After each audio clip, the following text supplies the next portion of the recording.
Halo, selamat pagi. Dan apa kabar pemirsa TVR Parlemen dimanapun Anda berada, berjumpa lagi bersama saya Anggun Oktarini dan rekan saya Lisa Purba dalam program TVR 09. Dan tepat di pukul 9 waktu Indonesia Barat, kami hadirkan kepada Anda sejumlah informasi hangat dan menarik yang telah disajikan oleh tim redaksi TVR Parlemen. Dan inilah TVR 09 selengkapnya.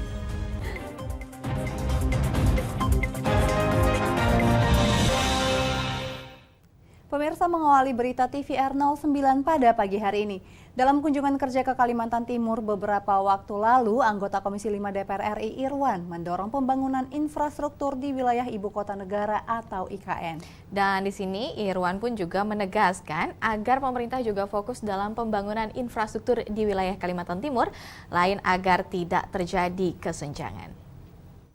Komisi 5 DPR RI mendorong pembangunan infrastruktur di Ibu Kota Negara serta infrastruktur di wilayah Kalimantan Timur, agar tidak terjadi kesenjangan di tengah masyarakat Kalimantan Timur. Dalam kunjungan kerja ke Kalimantan Timur, anggota Komisi 5, Irwan, mendorong pembangunan infrastruktur di wilayah Ibu Kota Negara. Namun Irwan menegaskan agar pemerintah juga fokus dalam pembangunan infrastruktur di wilayah Kalimantan Timur, agar tidak terjadi kesenjangan di tengah masyarakat sekitar Ibu Kota Negara. Yang tekankan itu adalah jangan sampai pasca ada undang-undang IKN kemudian pembangunan IKN ini justru terjadi kesenjangan gitu loh. Semua pihak, pemerintah pusat kemudian fokus pada pembangunan IKN, sementara di Kaltim itu ada 10 kabupaten kota yang selama ini juga tertinggal ya, belum merata pembangunannya ya. Kemudian pertumbuhan ekonominya rendah. Sementara itu anggota Komisi 5 DPR RI lainnya, Sudewo, juga mengatakan untuk mengimplementasikan Ibu Kota Negara, skema pendanaan harus tepat dan pemerintah pusat juga harus memperhatikan kesejahteraan masyarakat sekitar wilayah Ibu Kota Negara. Tetapi pemerintah harus juga memikirkan jangan sampai adanya Ibu Kota Negara ini menjadikan gap dengan masyarakat sekitarnya. Perlu dipikirkan masyarakat setempat, utamanya masyarakat Kabupaten Penajam Utara, itu ditingkatkan kesejahteraannya. Bagaimana skenario meningkatkan kesejahteraan itu penting, infrastruktur di pembangunan kabupaten. Dari Kalimantan Timur, Domingus Titiheru, TVR Parlemen melaporkan. Pemirsa, kita beralih ke informasi berikutnya. Wakil Ketua Komisi 10 DPR RI Abdul Fikri Fakih mengatakan Kemenpora harus membuka kembali nomenklatur dana alokasi khusus guna membangun GOR tipe B di tiap daerah. Dan termasuk di wilayah Ketapang, Kalimantan Barat, di mana masih minim sarana olahraga bagi anak muda maupun masyarakat umum. Terkait kebutuhan gedung olahraga indoor di setiap daerah, Komisi 10 DPR RI mendorong Kementerian Pemuda dan Olahraga atau Kemenpora untuk segera membuka kembali nomenklatur dana alokasi khusus atau DAK. Perwakilan DPRD Kabupaten Ketapang, Kalimantan Barat menyampaikan aspirasi terkait kebutuhan anggaran pembangunan gedung olahraga atau GOR indoor tipe B. Mengingat sarana prasarana yang ada saat ini sangat memprihatinkan. Wakil Ketua Komisi 10 DPR RI, Abdul Fikri Fakih mengatakan, Kemenpora harus membuka kembali nomenklatur dana alokasi khusus guna membangun GOR tipe B di tiap daerah. Dari Kalimantan Barat, Kabupaten Ketapang, mereka kepingin bahwa ada sarana olahraga, dan ini sesuai tentu berarti dengan Undang-Undang Keolahragaan. Realisasinya adalah dengan cara membangun infrastruktur. Nah, infrastruktur yang bisa disentuh dengan APBN, maka mestinya dibuka lagi. Sementara itu, anggota Komisi 10 DPR RI Adrianus Asia Sidot mengatakan akan mengawal aspirasi masyarakat terkait kebutuhan GOR tipe B, mengingat banyaknya daerah maupun ibu kota provinsi yang masih minim sarana prasarana olahraga. Tentu ini sangat menggembirakan bagi masyarakat ya, karena memang secara umum kondisi infrastruktur keolahragaan di Kalimantan Barat itu kan masih sangat menyedihkan ya. Rifki Makdudi, TVR Parlemen melaporkan. Pemirsa, Komisi 4 DPR RI dorong penyelamatan 15 danau prioritas di Indonesia. Dan beritanya sesaat lagi hanya di TVR 09.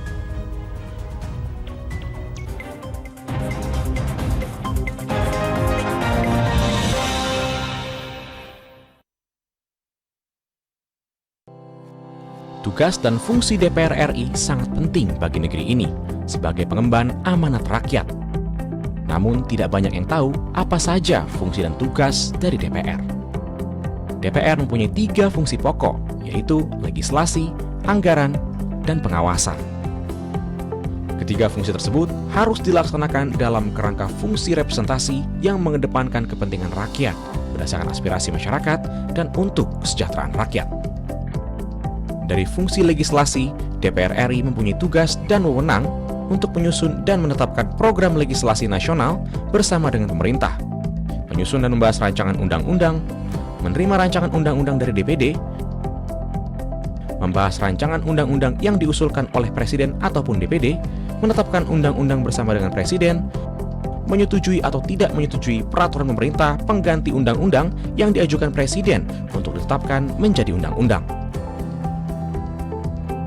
Sementara, fungsi anggaran membahas dan memberikan persetujuan atau tidak memberikan persetujuan terhadap rancangan undang-undang tentang APBN yang diajukan Presiden, memperhatikan pertimbangan DPD atas rancangan undang-undang tentang APBN dan rancangan undang-undang terkait pajak, pendidikan, dan agama, menindaklanjuti hasil pemeriksaan atas pengelolaan dan tanggung jawab keuangan negara yang disampaikan oleh BPK, memberikan persetujuan terhadap pemindah tanganan aset negara maupun terhadap perjanjian yang berdampak luas bagi kehidupan rakyat yang terkait dengan beban keuangan negara. Dan fungsi pengawasan, melakukan pengawasan terhadap pelaksanaan undang-undang, APBN, dan kebijakan pemerintah, membahas dan menindaklanjuti hasil pengawasan yang disampaikan oleh DPD terkait pelaksanaan undang-undang mengenai otonomi daerah, pembentukan, pemekaran, dan penggabungan daerah, pengelolaan sumber daya alam dan sumber daya ekonomi lainnya, pelaksanaan APBN, pajak, pendidikan, dan agama. Terima kasih. Video ini dipersembahkan oleh TV dan Radio Parlemen, Biro Pemerintahan Parlemen, Sekretariat Jenderal, dan Badan Keahlian DPR RI.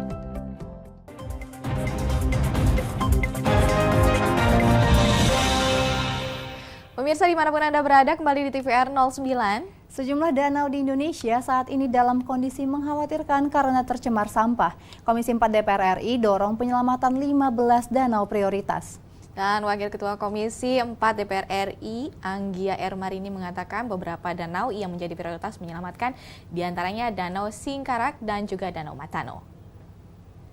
Komisi 4 DPR RI mendorong Kementerian Lingkungan Hidup dan Kehutanan serta Badan Restorasi Gambut terus berupaya melakukan penataan dan penyelamatan 15 danau prioritas, terutama dari kerusakan akibat sampah. Ditemui usai rapat dengan Kementerian Lingkungan Hidup dan Kehutanan dan Kepala Badan Restorasi Gambut di Gedung DPR RI, Wakil Ketua Komisi 4 DPR RI, Anggia Ermarini mengatakan beberapa danau yang menjadi prioritas penyelamatan diantaranya Danau Singkarak dan Danau Matano. Danau-danau tersebut harus dijaga, dilestarikan karena potensi pariwisatanya yang besar. Yang kita minta follow up-nya seperti apa karena tiba-tiba ada banyak sekali ikan mati. Itu pertama. Lalu yang kedua yang sempat saya soroti tentang penganggaran mangrove karena sampai hari ini pemerintah belum punya anggaran itu. Sementara itu, anggota Komisi 4 DPR RI Muhammad Devi Bijak mengatakan peraturan Presiden terkait penyelamatan danau prioritas di Indonesia harus dijalankan secara serius. Masyarakat juga dihimbau turut berkontribusi dalam upaya penyelamatan danau-danau tersebut dengan cara tidak membuang sampah sembarangan. Terkait dengan 15 danau prioritas yang harus diperhatikan oleh pemerintah, yaitu masuk satu di dalamnya itu adalah salah satunya itu Danau Matano yang terdapat di wilayah kami di Dapil Sulawesi Selatan 3. Jadi memang pada saat ini masyarakat di sana mengeluhkan terkait dengan kurangnya perhatian dari pemerintah terkait dengan danau tersebut. Arif Naka, TVR Parlemen melaporkan. Ketua Komisi 3 DPR RI Bambang Urianto menyayangkan bahwa di sini kesejahteraan hakim di Gorontalo masih rendah, termasuk tidak memiliki fasilitas perumahan dan kesehatan yang layak. Dan di sini pemirsa kita saksikan bersama. Komisi 3 DPR RI menilai rancangan Undang-Undang Jabatan Hakim perlu segera dibahas dan disahkan untuk mengatur hal-hal terkait jabatan atau profesi hakim, termasuk peningkatan kesejahteraan hakim di seluruh Indonesia. Komisi 3 DPR RI menilai hakim perlu mendapatkan fasilitas perumahan, jaminan kesehatan, dan jaminan keamanan. Dalam kunjungan kerja reses ke Provinsi Gorontalo, Ketua Komisi 3 DPR RI Bambang Wuryanto menyayangkan kesejahteraan hakim di Gorontalo masih rendah, termasuk tidak memiliki fasilitas perumahan dan kesehatan yang layak. Selain itu, jaminan keamanan untuk para hakim menjadi hal yang harus diprioritaskan karena hakim berurusan dengan putusan hukum. Meski begitu, Bambang memberi apresiasi atas kinerja penyelesaian perkara hukum di Gorontalo yang dinilai cukup baik. Situasi hakim dengan gaji yang minim tanpa perumahan, rumah juga kecil, epet-epetan, di sebelah pemakaman dan sebagainya. PT UN bahkan kantor juga belum punya. Sementara anggota Komisi 3 DPR RI Jaki Uli menilai peningkatan kesejahteraan hakim harus diikuti kinerja yang maksimal, sehingga bisa mewujudkan lembaga peradilan yang baik bagi masyarakat. Di sisi lain, Jaki menyoroti kinerja putusan hukum dan target PNBP di lingkungan peradilan Provinsi Gorontalo. Prestasi kerja mereka yang melunjak begitu tinggi, tetapi target yang ditentukan itu terlalu kecil. Mestinya sudah dinaikkan sehingga tidak terlalu ada kemampuan mereka mengatasi hal-hal tertentu. Dari Provinsi Gorontalo, Hilman Hidayat, TVR Parlemen melaporkan. Kita beralih ke informasi berikutnya pemirsa. Anggota Komisi 3 DPR RI Bambang Heri mengatakan Sumatera Selatan membutuhkan banyak balai rehabilitasi yang memadai. Pasalnya pecandu narkoba lebih perlu direhabilitasi daripada diberi sanksi penjara. Sumatera Selatan tercatat sebagai provinsi kedua terbanyak dalam penyalahgunaan narkoba di Indonesia. Komisi 3 DPR RI menyoroti hal itu sebagai kondisi yang mengkhawatirkan. Untuk itu, pemerintah diminta memperbanyak fasilitas rehabilitasi bagi pecandu narkoba di Sumatera Selatan dan memberi vonis berat bagi bandar dan pengedar narkoba. Dalam rangkaian kunjungan kerja reses ke Sumatera Selatan, anggota Komisi 3 DPR RI Bambang Heri mengatakan, Sumatera Selatan membutuhkan banyak balai rehabilitasi yang memadai. Pasalnya, pecandu narkoba lebih perlu direhabilitasi daripada diberi sanksi penjara. Lapas bukanlah tempat yang tepat untuk menyembuhkan ketergantungan seseorang atas penyalahgunaan narkoba. Sembuhkan bisa direhab, tidak langsung diserahkan ke LP. Ke LP itu tidak makin sembuh ya. Karena di LP tidak ada pengobatan di situ ya. Bahkan dia bergabung sama bisa pengedar, bisa bandar.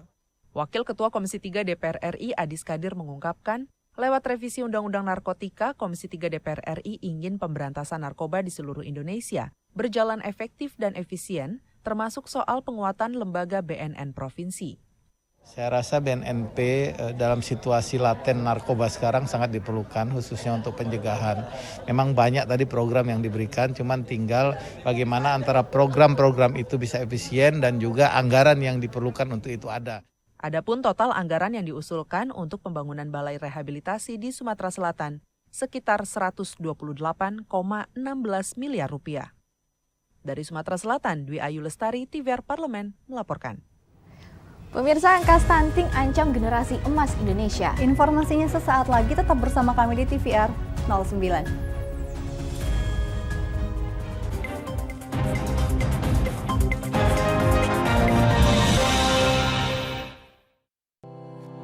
Tugas dan fungsi DPR RI sangat penting bagi negeri ini sebagai pengemban amanat rakyat. Namun tidak banyak yang tahu apa saja fungsi dan tugas dari DPR. DPR mempunyai 3 fungsi pokok, yaitu legislasi, anggaran, dan pengawasan. Ketiga fungsi tersebut harus dilaksanakan dalam kerangka fungsi representasi yang mengedepankan kepentingan rakyat berdasarkan aspirasi masyarakat dan untuk kesejahteraan rakyat. Dari fungsi legislasi, DPR RI mempunyai tugas dan wewenang untuk menyusun dan menetapkan program legislasi nasional bersama dengan pemerintah, menyusun dan membahas rancangan undang-undang, menerima rancangan undang-undang dari DPD, membahas rancangan undang-undang yang diusulkan oleh Presiden ataupun DPD, menetapkan undang-undang bersama dengan Presiden, menyetujui atau tidak menyetujui peraturan pemerintah pengganti undang-undang yang diajukan Presiden untuk ditetapkan menjadi undang-undang. Sementara, fungsi anggaran membahas dan memberikan persetujuan atau tidak memberikan persetujuan terhadap rancangan undang-undang tentang APBN yang diajukan Presiden, memperhatikan memperhatikan pertimbangan DPD atas rancangan undang-undang tentang APBN dan rancangan undang-undang terkait pajak, pendidikan, dan agama. Menindaklanjuti hasil pemeriksaan atas pengelolaan dan tanggung jawab keuangan negara yang disampaikan oleh BPK. Memberikan persetujuan terhadap pemindah-tanganan aset negara maupun terhadap perjanjian yang berdampak luas bagi kehidupan rakyat yang terkait dengan beban keuangan negara. Dan fungsi pengawasan, melakukan pengawasan terhadap pelaksanaan undang-undang, APBN, dan kebijakan pemerintah, membahas dan menindaklanjuti hasil pengawasan yang disampaikan oleh DPD terkait pelaksanaan undang-undang mengenai otonomi daerah, pembentukan, pemekaran, dan penggabungan daerah, pengelolaan sumber daya alam dan sumber daya ekonomi lainnya, pelaksanaan APBN, pajak, pendidikan, dan agama. Terima kasih. Video ini dipersembahkan oleh TV dan Radio Parlemen, Biro Pemerintahan Parlemen, Sekretariat Jenderal, dan Badan Keahlian DPR RI.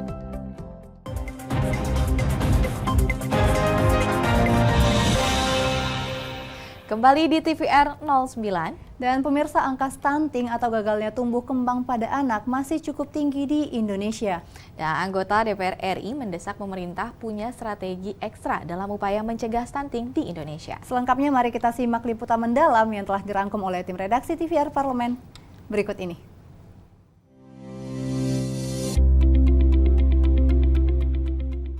Menurut Kementerian Kesehatan, 1 dari 3 balita di Indonesia menderita stunting.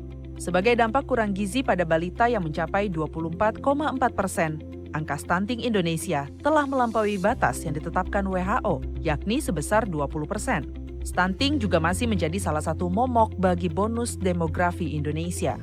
Tingginya persentase balita penderita stunting di Indonesia dikhawatirkan mempengaruhi masa depan generasi muda Indonesia yang kelak akan menjadi tenaga produktif dalam masa kemasan bonus demografi tersebut.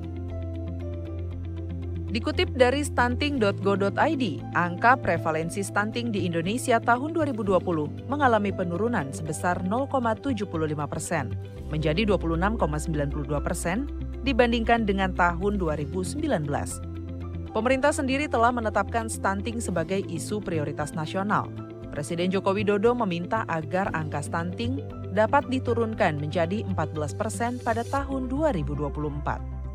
Kondisi stunting di sejumlah daerah di Indonesia ikut menjadi perhatian Komisi 9 DPR RI saat berkunjung ke Provinsi Gorontalo. Komisi 9 DPR RI prihatin dengan angka stunting yang masih jauh dari standar yang ditentukan oleh pemerintah. Gorontalo ini daerah perikanan, ya kan, mestinya proteinnya sangat tinggi di sini. Kemudian juga dari segi makanan, karbohidratnya kan juga banyak. Jagung sini nomor 1. Mestinya, ya kan, dari segi kesediaan alam tidak menjadi masalah. Mungkin yang menjadi masalah pola hidup atau pola konsumsi atau budaya dari masyarakat. Karena di sini juga tadi anemia masih sangat tinggi. Ini menurut saya perlu ada penyuluhan yang intensif. Nah, pemerintah kan sudah mengeluarkan Perpres nomor 72 tahun 2021 mengenai percepatan penanganan stunting. Oleh karena itu perlu ada kerjasama yang erat antara pemerintah pusat dengan pemerintah daerah dan memperkuat penyuluhan di tingkat yang paling bawah.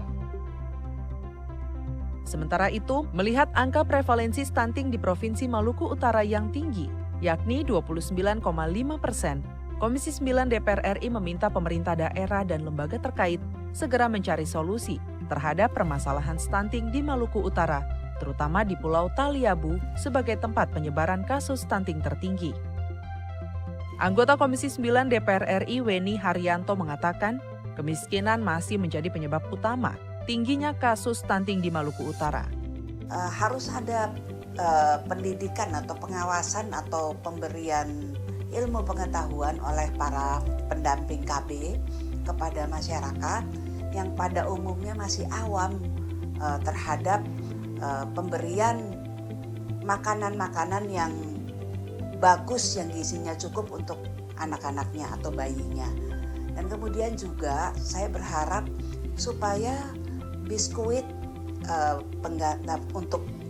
untuk bayi stunting atau biskuit untuk pengganti ASI ibu itu bisa diberikan kepada anak-anak stunting tersebut terutamanya.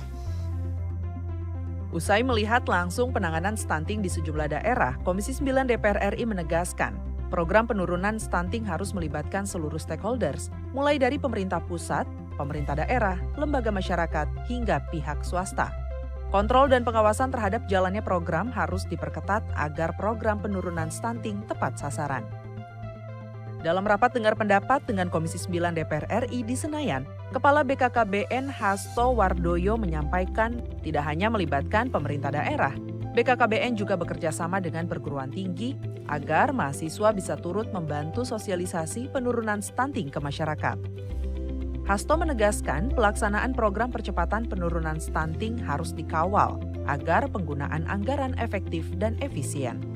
Karena anggaran banyak yang dilaksanakan melalui DAK dan kalau di BKKB namanya DAK dan BUKB, tentu di lainnya juga ada banyak yang melalui DAK, maka pengawalan, verifikasi, evaluasi di tingkat kabupaten ini menjadi satu hal yang sangat penting, mulai dari tingkat kelurahan, desa sampai kecamatan dan kabupaten. Ini saya kira fokus yang harus penting untuk dikawal bersama. Sementara itu, anggota Komisi 9 DPR RI Irma Suryani meminta pemerintah menyusun program yang terstruktur untuk mencegah terjadinya stunting. Irma juga menekankan anggaran program harus jelas dan terukur karena faktanya masih ada kesimpangsiuran data di lapangan terkait penerimaan bantuan suplemen makanan tambahan. Saya juga nggak ingin ketika nanti turun ke pemerintah daerah, pendistribusiannya dan pelaksanaan programnya juga nggak tepat. Gitu. Nah ini ya siapa yang mengawasi? Kalau anggarannya bisa diawasi oleh BPK, tetapi pendistribusiannya, nah, kemudian capaian yang sudah dicapai istilahnya kan kepada publik, kepada masyarakat itu seperti apa? Komisi 9 DPR RI berkomitmen menekan angka prevalensi stunting sebab masalah ini merupakan masalah bersama dan ancaman bagi anak-anak Indonesia, terutama masa depan generasi emas Indonesia, agar nantinya mampu bersaing di mata dunia. Tim Liputan TVR Parlemen melaporkan. Ya pemirsa, pasti Anda sedang menjalani liburan dan di sini ada Marvel Cinematic Universe telah mengeluarkan film baru di seri film Doctor Strange. Dan di sini informasi selengkapnya sesaat lagi, pastikan Anda tetap bersama di TVR 09.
Ingat selalu protokol kesehatan dengan melakukan 5M.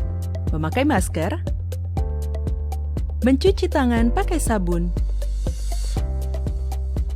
menjaga jarak, menjauhi kerumunan, membatasi mobilisasi dan interaksi.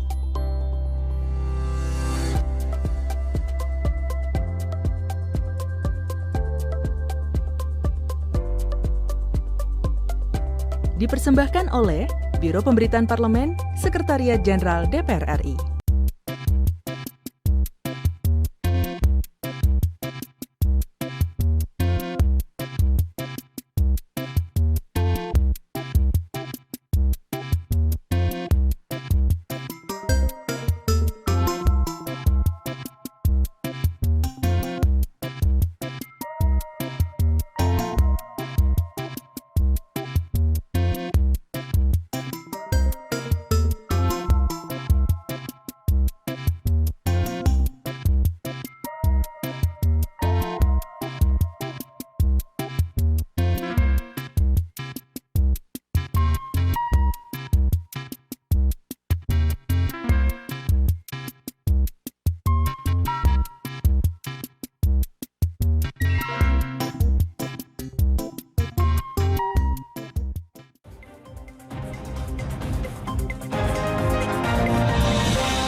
pemirsa, kembali di TVR 09. Di hari pertama kerja usai libur lebaran kali ini, kita hadirkan pada Anda cuplikan film terbaru yang tayang di bioskop.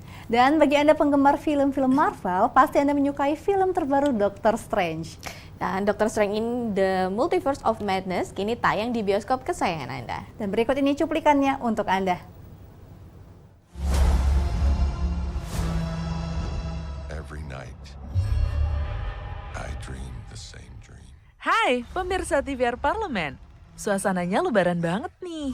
Untuk mengisi waktu bersama keluarga, kali ini TVR Parlemen punya rekomendasi seru untuk pemirsa yang menyukai film-film dari semesta Marvel di bioskop. Doctor Strange in the Multiverse of Madness merupakan film terbaru dari Doctor Strange yang akan rilis di bulan Mei 2022 ini.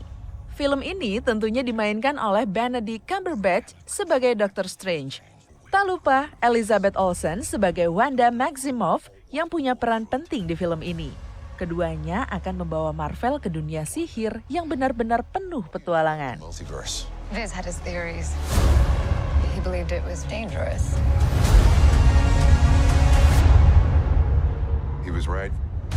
Film terbaru Marvel ini disutradarai oleh Sam Raimi yang sebelumnya pernah menyutradarai film trilogi Spider-Man Tobey Maguire.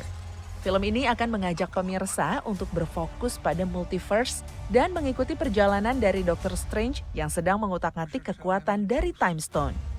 Di perjalanannya, Doctor Strange akan membuka multiverse yang mengakibatkan kekacauan dan nantinya akan meminta bantuan Wanda atau Scarlet Witch untuk menangani dampak dari dibukanya multiverse oleh Strange. You break the rules. Look out! Become a hero. I do it, I become the enemy. Usut punya usut, film ini bakalan menarik karena akan mengeksplorasi multi semesta atau multiverse dari Marvel. Dan ada Doctor Strange lain yang ternyata, wah, jahat. Dampak yang ditimbulkan Doctor Strange jahat harus ditanggung juga oleh orang-orang yang ia sayangi. Mampukah Doctor Strange memperbaiki semuanya atau Doctor Strange bisa menyelesaikan masalah yang dia buat? Saksikan kelanjutan film Marvel ini di bioskop kesayangan Anda. Doctor Strange, rated PG-13, seat in premium large format. Dan pemirsa, kami infokan kepada Anda bahwa DPR RI saat ini sedang memasuki masa reses, di mana seluruh anggota Dewan kembali ke daerah pemilihan masing-masing, melaksanakan fungsi representasi DPR, menyerap dan menghimpun aspirasi masyarakat, serta menindaklanjuti dan memberikan pertanggungjawaban kepada konstituen di daerah pemilihannya. Namun pemirsa, Anda tetap dapat menyaksikan program khas TVR Parlemen serta sejumlah agenda dan program DPR lainnya yang dapat Anda saksikan secara langsung di TVR Parlemen melalui kanal utama, kanal komisi-komisi, dan kanal alat kelengkapan Dewan lainnya yang dapat Anda akses di tvr.dpr.go.id. Dan pemirsa TVR Parlemen, demikian TVR 09 edisi pagi ini. Kami ingatkan untuk tetap waspada pada persebaran virus COVID-19, tetap jaga protokol kesehatan, apalagi bagi Anda yang usai mudik lebaran. Dan kami ucapkan selamat kembali bekerja setelah bersama kita menikmati libur panjang lebaran. Mari kita awali hari pertama kerja ini dengan semangat dan kembali penuh terisi. Dan segenap grup TVR Parlemen yang bertugas mengucapkan terima kasih telah menyaksikan TVR 09 pagi ini. Saya Anggun Oktarini dan rekan saya Elisa Purba. Sampai bertemu kembali di TVR 09 pada kesempatan yang lainnya. TVR Parlemen, referensi Indonesia.